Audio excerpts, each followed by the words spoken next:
இன்னைக்கு நம்ம பார்க்க போற ரெசிபி வாழைக்காய் புட்டு. வாங்க இப்போ இதை எப்படி செய்யறதுன்னு பார்க்கலாம். இது வரைக்கும் சேனலை சப்ஸ்கிரைப் பண்ணாதவங்க இந்த ரெட் கலர் சப்ஸ்கிரைப் பட்டனை பிரஸ் பண்ணிட்டு பக்கத்துல இருக்க பெல் ஐகானையும் கிளிக் பண்ணிடுங்க. அப்போதான் நான் போடுற வீடியோஸ் உங்களை தவறாம வந்து சேரும். Welcome to masala treat. சேஃபா சமைங்க, சந்தோஷமா சாப்பிடுங்க. நம்ம சேனல்ல ஒவ்வொரு வாரமும் 4 வகையான வீடியோக்கள் கிழமை வாரியாக பதிவேற்றப்படும். கடாயில 3 ஸ்பூன் தனியா சேர்த்துக்கலாம். இது கூட 2 ஸ்பூன் கடலைப்பருப்பு சேர்த்துக்கலாம். 2 காஞ்ச மிளகா, காரம் ஜாஸ்தியா வேணும்னா 3 சேர்த்துக்கோங்க. இப்போ இது எல்லாத்தையும் நல்லா ட்ரை ரோஸ்ட் பண்ணிக்கலாம். எண்ணெய் ஊற்றாம இதை பொன்னிறம் ஆகிற வரைக்கும் வதக்கி எடுத்து இதை மிக்சி ஜாரில் போட்டு நல்லா பவுடர் பண்ணி எடுத்துக்கலாம்.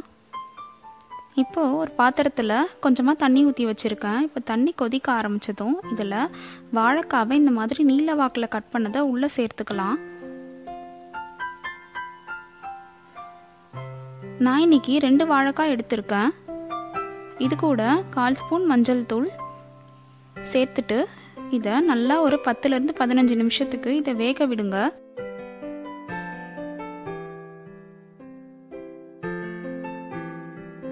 இது 15 நிமிஷமா வெந்துட்டு இருக்கு.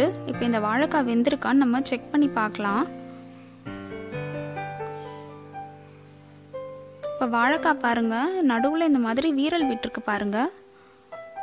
இந்த மாதிரி வீரல் விட்டுருந்தாலே வெந்துடுச்சுன்னு அர்த்தம். இப்போ நம்ம ஸ்பூன் வச்சு அமுக்கி பார்த்தா நல்லா ஸ்பூன் உள்ள போகுது.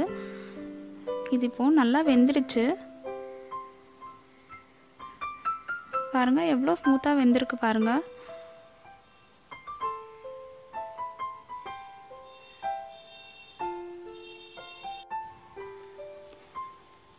இந்த வாழைக்காய் எல்லாத்தையும் தண்ணியில இருந்து வெளியில எடுத்துட்டு நல்லா ஆற வச்சதுக்கு அப்புறமா இந்த வாழைக்காயில இருக்க தோலை தனியா எடுத்துடலாம்.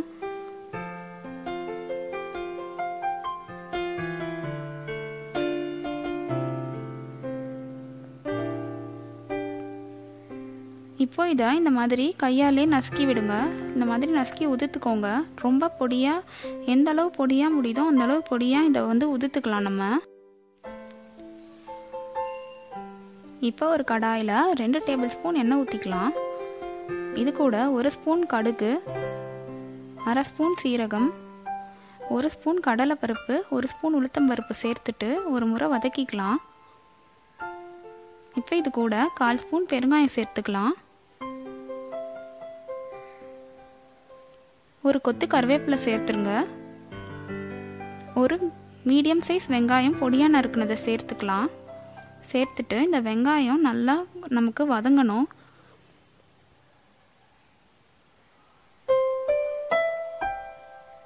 இப்போ இது கூட உப்பு சேர்த்துக்கலாம். ஒரு சின்ன தக்காளி சேர்த்துட்டு இதை நல்லா வதக்கிக்கலாம்.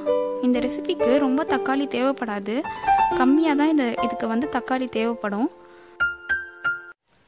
இப்போ தக்காளி நல்லா மேஷ் ஆனதுக்கு அப்புறமா ஏற்கனவே நம்ம வேக வச்சு மசிச்ச வாழைக்காவை இதுக்குள்ளே சேர்த்துடலாம். சேர்த்துட்டு இதை நல்லா கலந்து விட்டுக்கலாம்.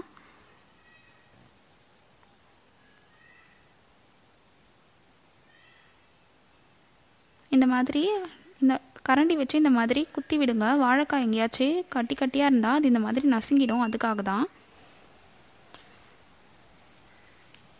இப்போ இந்த வாழைக்காய் ஒரு 2 நிமிஷம் பெரட்டினதுக்கு அப்புறமா ஏற்கனவே நம்ம ரெடி பண்ணி வச்சுருந்த இந்த கடலைப்பருப்பு பொடியை உள்ளே சேர்த்துடலாம். சேர்த்துட்டு இதை நல்லா கலந்து விட்டுருங்க. இது நல்லா கலந்ததுக்கு அப்புறமா 2 ஸ்பூன் துருவன தேங்காய் சேர்த்துட்டு நல்லா பெரட்டி விடுங்க.